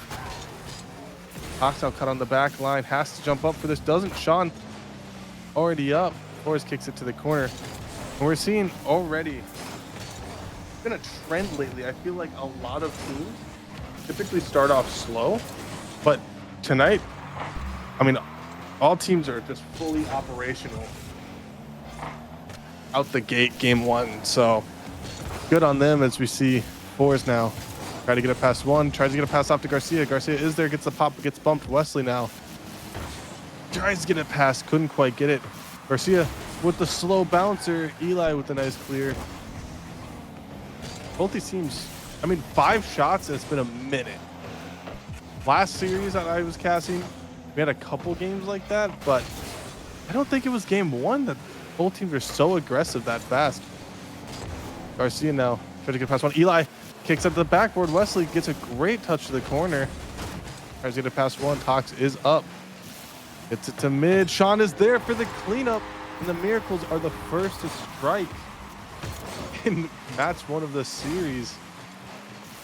Great pass from Tox. Sean, pretty much a wide open net. Great opportunity for the Miracles here to get some momentum out the gate. Tox gets demoed. Wesley with no boost. 1v1 versus Sean. Does just get a 50 up. Everyone and their grandmother in this corner right now. Fours opts to take it back. Eli with the pre-jump gets pinched across. Garcia now tries to get one. Sean aggressive into push. Oh my goodness, I thought Garcia was accidentally own goaling there. This Tox now gets it up. Wesley with the clear. Fours tries to redirect it up. No one quite back. Eli has an opportunity. Does get blocked by Garcia. Now Sean tries to put one on net. And he dunks. Fours, who had a great save to start. But an awesome follow-up from Sean ensures that they get another goal. Just to have a little bit of a cushion. I mean, not a whole lot Fours could do other than maybe try to catch it. But in that moment, no boost. You have a shot coming right in your net. You're not expecting Sean to read the read the dunk right there. You see Garcia sends at the corner. Tox sends it. Everyone up for it right now. Wesley's the one that walks away with the ball. Tries to get it past Eli. Does get a 50 with him. Eli with the great stop. Garcia now 1v1 versus Tox. Gets it past. Can he get the double? He can. And that's the first goal for in this awesome play from Garcia. Wesley with a great bump. Didn't get to see that on the stat sheet, but wanted to make sure that we at least recognize that because, I mean, those plays matter a ton as it leads to Superior's first goal. Wesley now gets the beat. Tox just gets a great touch off to the corner. Fours now tries to get a dunk, but the Superiors are going to have to reset here. As Garcia tries to get a pass off to Wesley. Wesley with no boost. Hard clears it. Sean is up. Gets a nice gather touch. Tries to put it past Garcia. He does. Wesley's left alone on an island versus Eli and Sean. Eli with a shot. Buries another goal for the Miracles. I mean, Sean, I was commenting on this all last game with Fluffy, but Sean now 100% goal participation. Gets a great pass. Eli with amazing speed. Gets up quick. And now they have another 2-goal lead. They had this earlier, but maybe they're going to try to hold on to it a little bit tighter now. Tox now with an attempt at a shot. Wesley with a clear. A little bit of a double count on the side of Furiers. Fours is there. Takes it up. Gets reset, but it has to bounce off. Wesley now left back. Garcia tries to get a demo. Eli tries to get a demo. Sean cut up a little too close for that jump. Fours now with one. Tox trying to read the double. Does get it. Garcia pops it mid. And I feel like in terms of just total offense, the Miracles have been in control the whole time. Superiors did end up getting 1 goal. That was a great play from them, but Miracles are just peppering their side, keeping the ball on the on the Superior's half. My apologies. Pretty much the entire time. Now we have a little over a minute left, and it gets popped middle. Garcia with a clear. Sean tries to get it past fours. Again, Superior's just caught out on their side, not able to make something really work out in their favor so far. They're just getting 50 at every opportunity, and the ball is just sticking to that side. Eli now with the pass over. Couldn't quite get it. Fours now. An opportunity to counterattack. 40 seconds left. They need to make something happen. They need to score at least 2 just to win this game. As Tox gets to clear. And I believe, I mean, the Miracles haven't even had to really make much of saves, as the Superiors only have 4 shots on the board. Superiors, on the other hand, have 7. I mean, there is not a whole lot they've been able to get in terms of breathing room here. As Sean and Tox dive into the corner. Eli almost puts on that. Sean is there for the redirect force. Has to get a save here. And it's looking like Miracles are going to take this game 1 pretty handedly. To keep the ball up. Force pops outside while Eli beats one. Tries to own goal. Tox just shifties up to the side. And Miracles take game 1. And in terms of just stat sheets, I mean, Sean, 2 goals, 1 assist, 3 shots. Eli, a goal, assist, save, and a shot of his own. He got the, I think it's called the cycle. And Tox just keeping up the pressure, 4 shots. Superiors, on the other hand, just trying to get some sort of breathing room. As, like I said, they have 7 saves.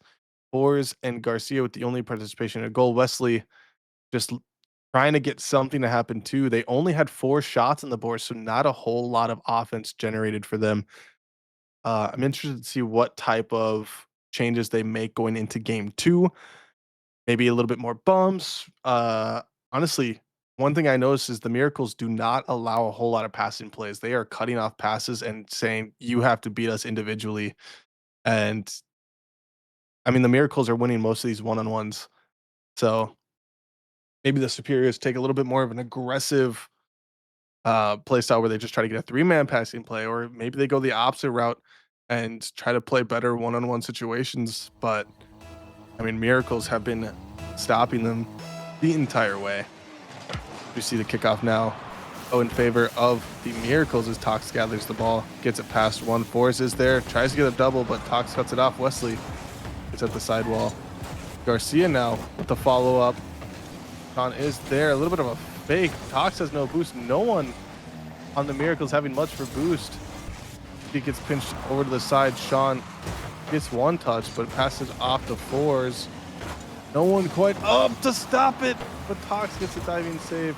And now, as I say, you know, Superior's not generating much for offense. They have had the ball on the Miracle side the entire first 30 seconds of the game.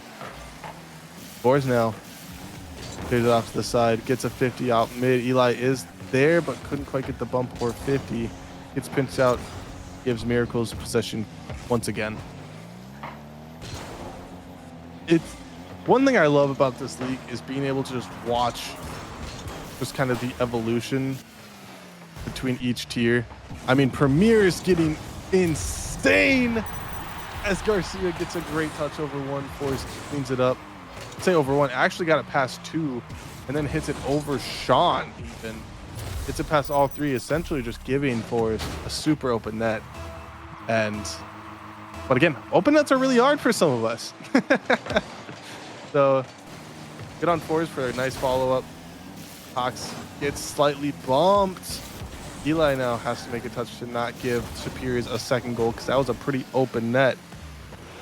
Fours now gives it past 1. Gets bumped. Eli is there. Clear. Gets banged over. Eli has to make a diving save, but Wesley with a great follow-up. And Eli, not a whole lot you can really do in that position because the ball was too close to really try to get a good pinch with the crossbar. Just had to make any pinch happen. And no one on the Miracle side didn't necessarily follow it up super quick. And Superiors get a 2-goal lead in game 2. I'm going to take a little water break here. Wesley now gets a reset, gets a pass 1, gets a bump attempt.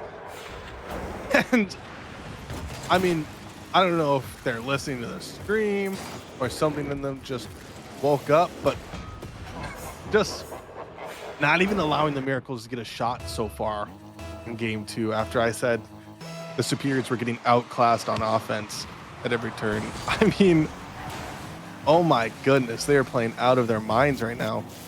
There is still a lot of time left on the clock as Eli jumps up, tries to make something happen, doesn't quite get the touch I think he's looking for as it just gets stalled. And now Sean with a nice clear. Wesley with no boost has to take a 1v3. Talks potentially getting the bump, does get it. Eli with an open net. And Miracles finally get one going in their favor in game 2. I mean, Duluth, everyone got maybe a little too excited. They were cooking, 3-0, a little aggressive. 2 of them got caught out on the Miracles side. And Miracles just took advantage of the situation. I mean, not a whole lot you could do. I mean, Hawks was seeing red, just diving to get that bump. And left Eli a super wide open net. Sean now pops it mid. Garcia gets a reset, tries to get it around Eli. They do get a 50, that's past 2, but Wesley with a close follow-up. Sean is up, not a whole lot of boost, but does get the reset past Garcia. Garcia with the demo on Eli, though, to relieve a little bit of pressure. Force now, try to shoot. Maybe thought it was an open net. Maybe just wanted the stats, but Eli is in the middle of the net just waiting for it. See Eli now, tries to get a double to mid. It's a little bit tougher than he wanted it to be. As Eli gets a nice demo on 4s to buy Sean maybe a little bit of time here to gather the ball.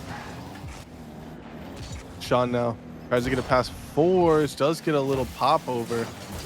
And Tox hits a 50 with Wesley. Wesley and Garcia are up, which is dangerous for them because that is both of their last back players. They do not get punished for it though, as Wesley gets a nice clear off to the side of the Miracles. Sean with the touch into the corner. It gets popped mid. Sean gets demoed. Eli luckily though up to make a play on the ball. And again, I feel like there's a lot of opportunities, but both teams are dropping back at just the, I guess just the wrong time, or maybe the right time if you're on defense there, that, you know, not taking advantage of pretty much these open nets. But it's one of those things where you don't want to be the first to make a mistake. And I completely understand it, especially from the side of Superiors, who just essentially got farmed in game 1.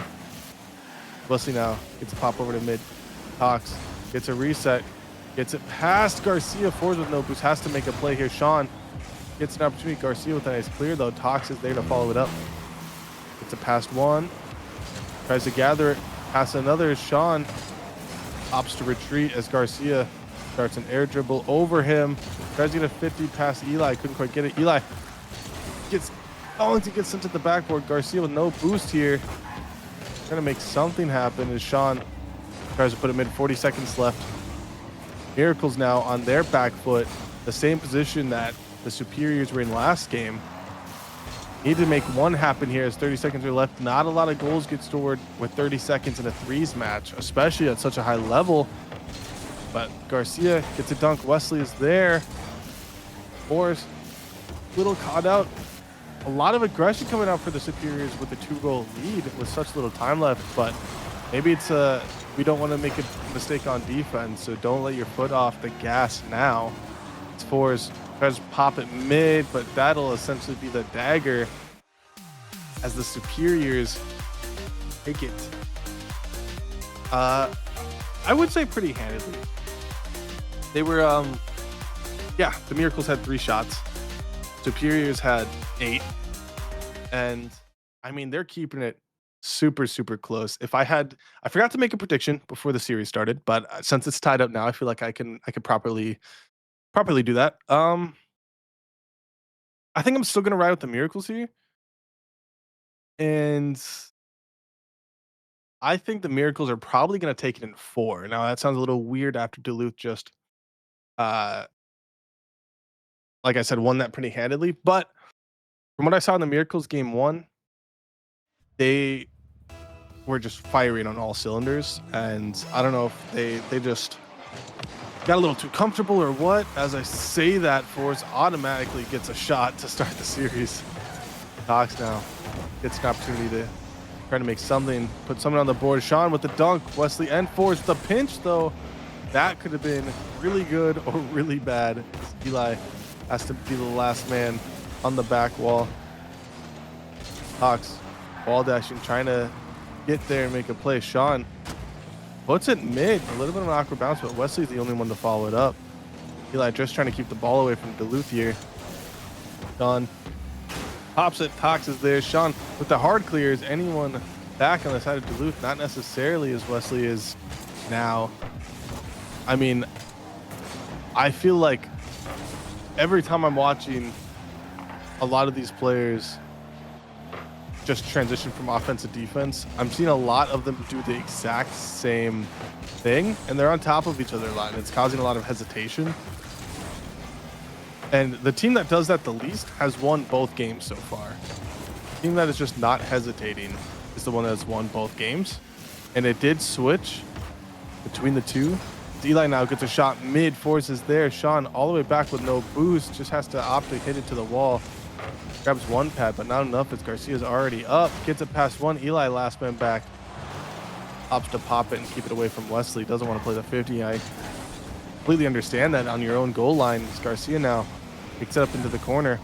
Tries to get it past one. Gets the bump. Wesley there with the pass, but Sean with a great pop-up for Eli. A great first touch by Eli as he gets a pinch up, but Garcia still has full boost. And an opportunity to get a counterattack here as Tox with a nice 50, though. I mean, both these teams, oh my goodness, playing super well. Surprisingly, Miracles don't have a shot on the board yet as we're 2 minutes in. Superiors with 5 of them. As, oh my goodness, a completely clutch bump from Eli there, as that was a wide open net for the Superiors. Had to make a play, desperate one at that, but prevents a 1-goal lead for the Superiors there. As Garcia tries to put a shot on Eli now, open net, but not a whole lot of boost. It's still enough. Counterattack, first shot for the Miracles is the first goal of this game. I mean, getting outshot 1-7 and being the only one with a goal, still, I mean, you're in a decent place. The Superiors haven't had to make a save yet, obviously, and the Miracles are just putting up an absolute wall. As Tox is up now, 1v1 versus 4s, gets it past him, can't have the boost to score. Eli is, though, as Garcia just makes a mistake, bounces off the post and couldn't quite get back, and the floodgates feel like they're open, as now 2 shots for 2 goals. Eli leading the charge. Garcia just makes one desperation mistake. And the Miracles have a 2-0 lead as we just hit the halfway mark of the game. I mean, it's crazy how the floodgates are just opening, as I thought Sean was about to get another one. Eli does get a nice pop mid, though. Or not mid, into the corner, rather. Boys pops it up. Garcia caught out a little bit awkward. Forwards with no boost. Has to just pretend like he can make something happen, but Tox scores the 3rd goal for the Miracles. And the Superiors can't do anything to stop the bleeding. I mean, good on Tox for maybe recognizing that neither of them had boost, as either of them tried to make a play on the ball and just opted to sit back and hope that they could defend it. Ball now goes in the 4s. Off the corner, gets it past 1, gets it past 2, it gets popped mid. Garcia's there, but opts to hit the post because it makes funny noise. And Eli now gets a flick over Garcia, gets it past another 4s, his last man back versus Tox, gets dunked. And now 4s hits it at the sidewall. And I mean, that was the Superiors' opportunity to make something happen. Instead, a 4th goal gets scored on the Superiors. And I don't want to say I had the script or anything, but I did foresee the Miracles coming back and playing as well as they did game 1, and they are proving that to happen again. I mean, now the Miracles again shooting 5 for 5. The Superiors haven't gotten a save yet, and the Miracles have as many shots as Garcia does alone. I mean, it's crazy how much offense the Superiors started with, and now the Miracles pretty much got 5 unanswered shots and goals. As Sean now gets an opportunity here. Pops it up, gets the reset, goes under, pops it up again. Flick off the corner. There's nothing you can do. I mean, it's basically just go next. Maybe try to get one to allow some sort of momentum to shift your way. But my God, I mean, do you try to score one for momentum's sake, or do you try not to score one because you don't want to set up the potential Brazil, because then you're just getting aura farmed? You know, this is where we're at. Tox, I mean, the Miracles' first shot that hasn't resulted in a goal just occurred, and they have 6 goals. I mean, they're playing lights out and just accurate offense, striking when they need to. Miracles now officially tying, or no, not even tying. They still have less shots than the Superiors by 1, but it's pretty close as Miracles again gather the ball. Garcia tries to score one, couldn't quite get it. Eli is there to net stack. You see a bump on 1-4s, tries to pop it past, couldn't quite get there. Wesley tries to make one happen. Tox sends one at the backboard. Sean is up, and that goes missing as well. And now Tox, I'm not sure what happened there. A real gentle shot, but it is what it is. Eli now gets it past 1, gets past 2. It's just Forrest back. Can he get the flip reset? He does, but Forrest plays patiently, sits back, and now you see Tox just opting to take it back. 8 seconds left. I mean, there's no world the Superiors can make anything really happen here that matters, as they opt to give Fours a goal, you know, just for his trouble. And yeah, Wesley says cold game out of me. Probably not feeling so hot after dropping 52 points, but hey, it happens to the very best of us. I mean, it even happens to Premier. Eli, though, 3 goals, 4 saves, 4 shots. Tox, almost 2 apiece of everything on the board, but 5 shots. Sean, same deal, but 1 goal. Superiors have to make something happen. I mean, again, Forrest having the only goal, and that was just a charity goal at the end. The team had 3 saves. The team had 10 shots, and not a single other stat other than the 1 charity goal that Forrest ended up getting. If you want to win, you gotta make something happen. And the Miracles just saw every opening and took it.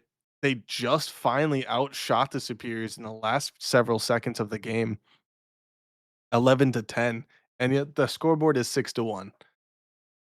So, I mean, something's got to give for the Miracles if the Superiors want to take this to Game 5.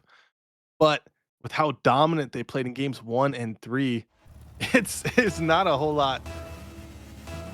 Not a whole lot you could do. We finally get the kick off. Garcia versus Eli. Eli gets it past 1-4s, pops it up. 2 people on the side of Miracles already up in the air for it.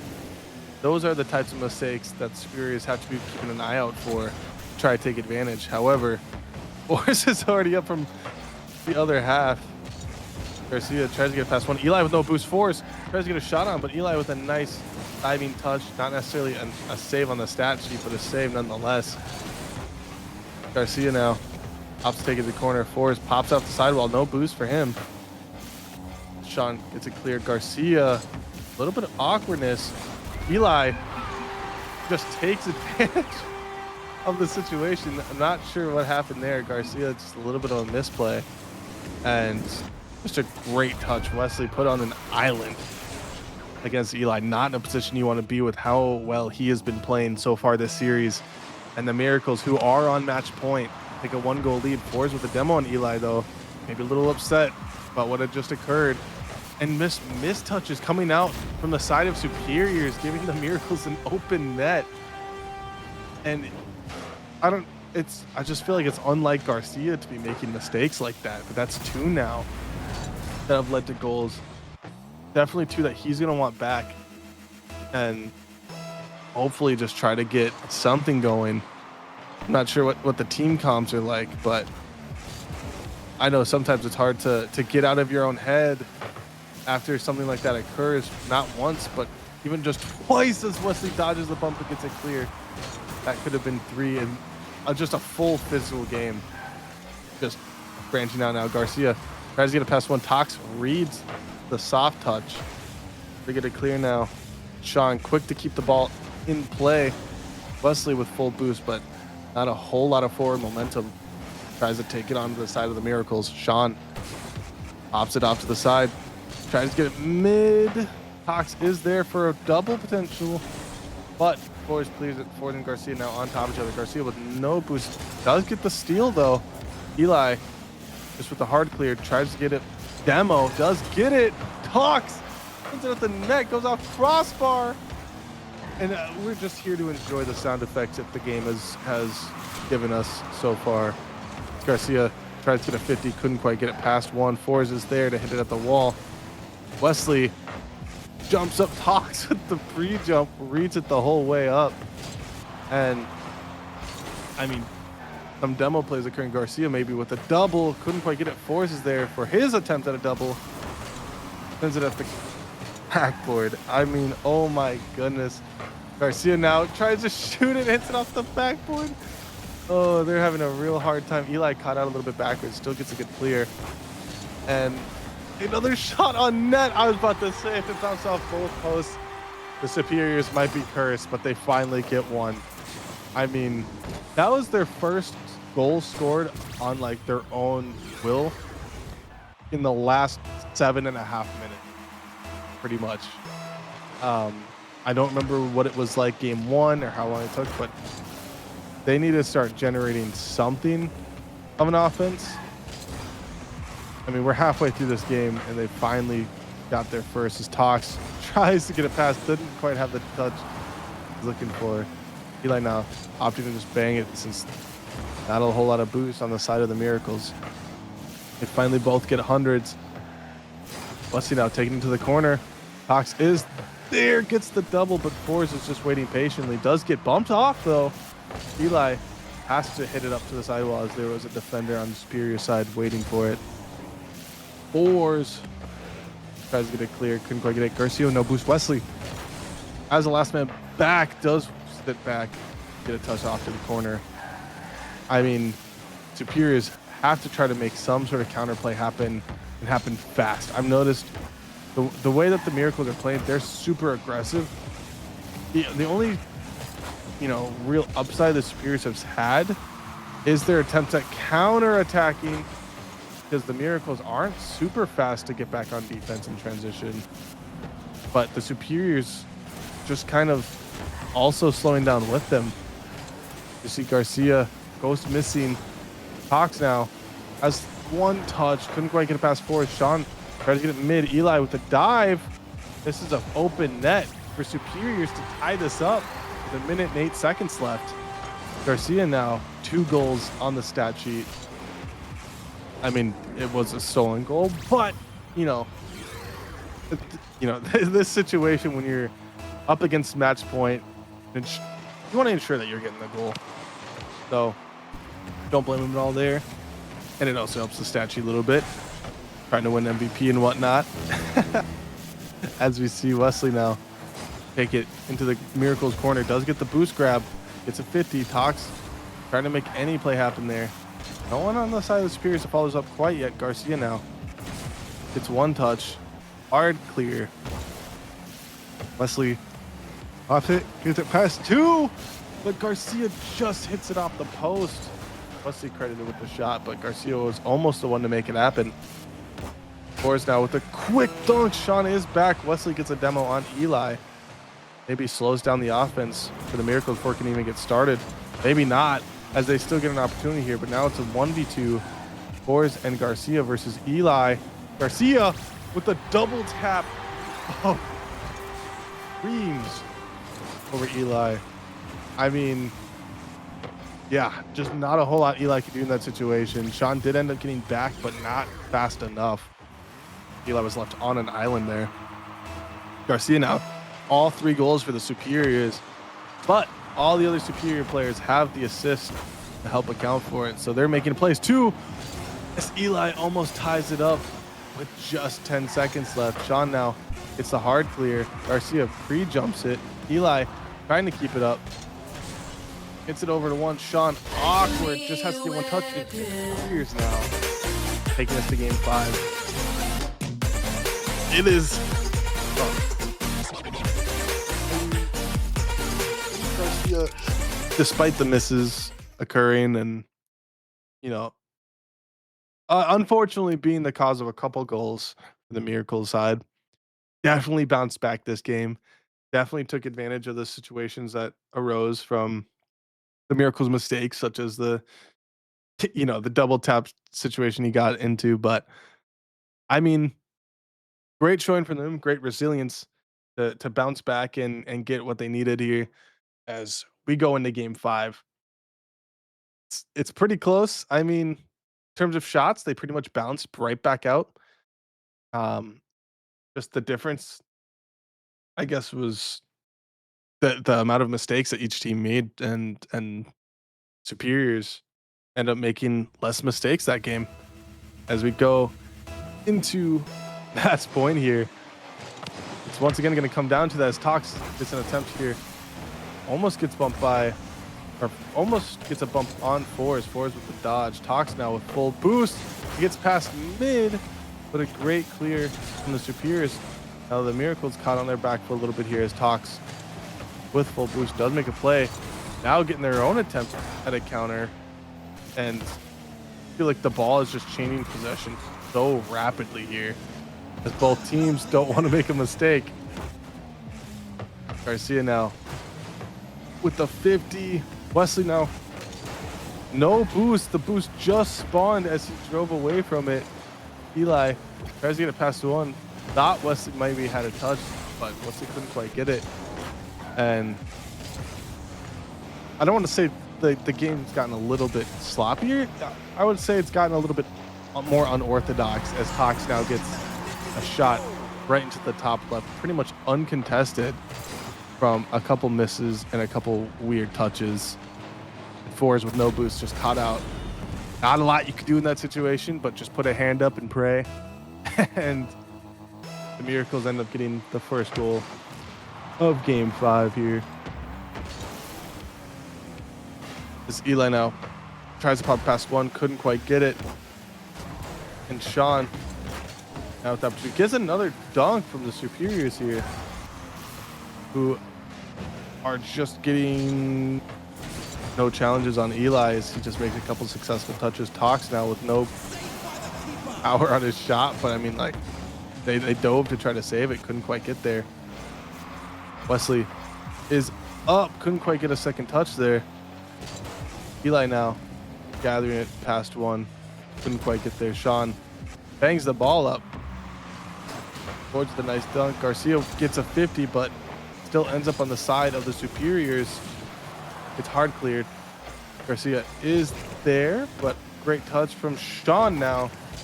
Gets pop mid, Force plays it to the left, gets it past one, but Eli is there fast. Wesley just bangs it because there's not a whole lot of opportunity for him to dribble it. And I mean, there's a lot of boomer ball this game compared to the last couple. So completely understand why it's a 1-0 game, but Superiors don't have a shot on the board quite yet. Miracles are quick to stop everything. Garcia now gathers it, takes it to the right side, tries to pop it past one, goes for the bump.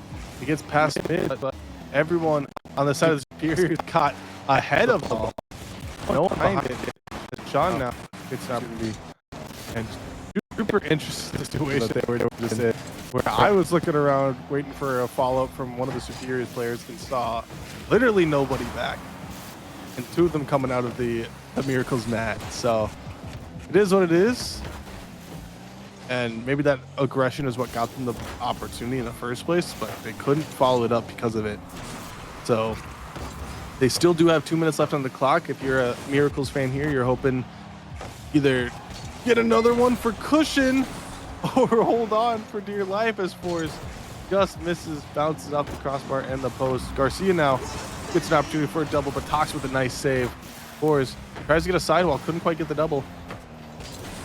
And things just slow down for a second there as Sean throws at the top left corner. Eli with the follow-up gets a cushion goal like I was just talking about. And the Miracles are up now 2-0 in game 5. I mean, just super unfortunate. If you're a Duluth fan, they had an opportunity for a goal, couldn't quite get it, and off the counterattack, the Miracles end up getting one more to give them a little bit more comfortability. As Forrest now clears out to the side, Sean takes it up the sidewall.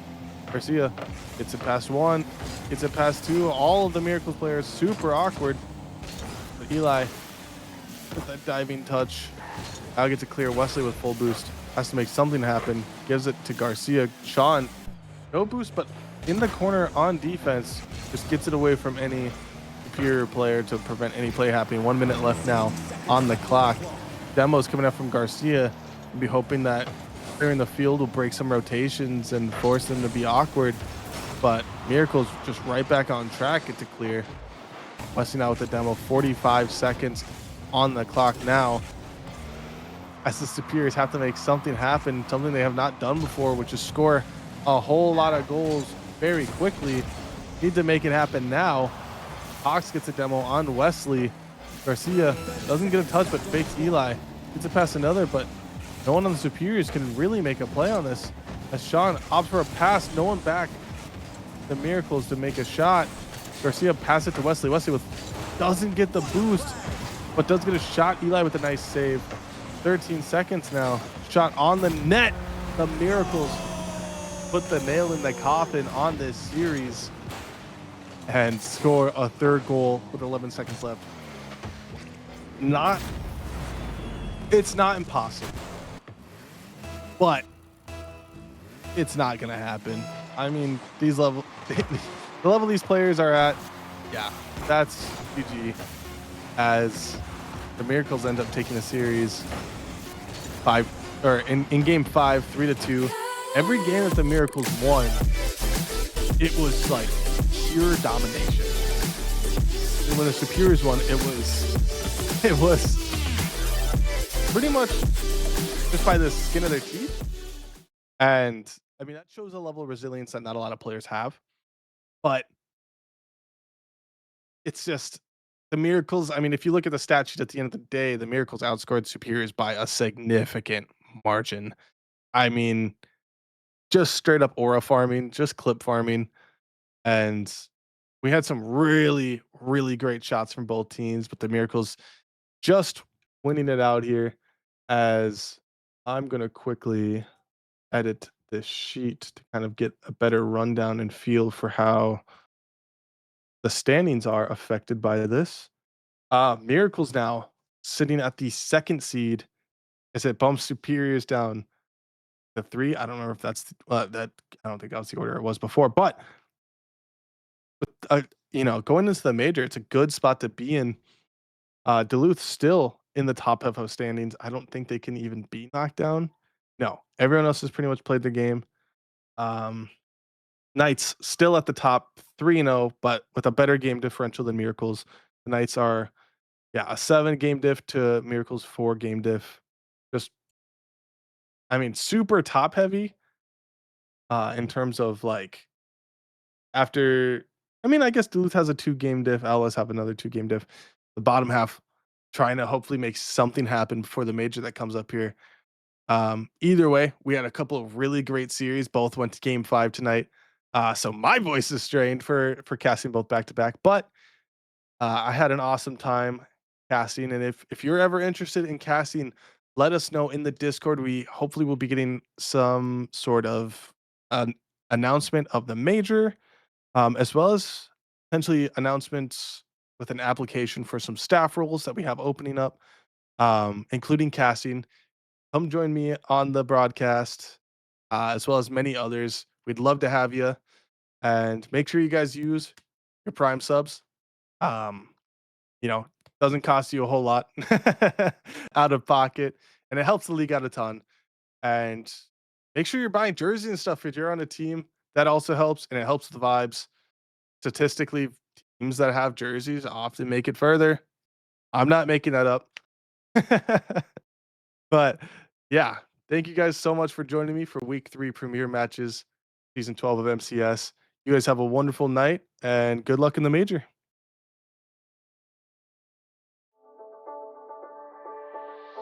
Oh, can you save me?